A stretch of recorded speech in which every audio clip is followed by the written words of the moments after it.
बेलतरा क्षेत्र में निकालेगी तिरंगा यात्रा। रसोईया भाजपा विधायक सुशांत शुक्ल के नेतृत्व में पार्टी कार्यकर्ता और स्थानीय नागरिक मन होइन शामिल।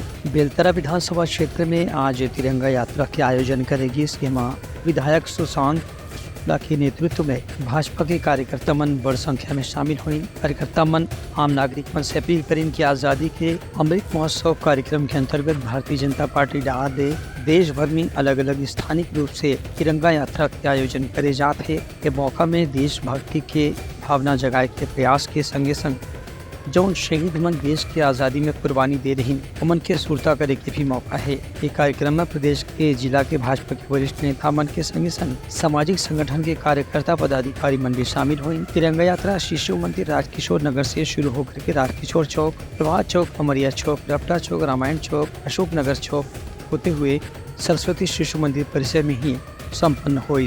ब्यूरो रिपोर्ट उतलंघा न्यूज।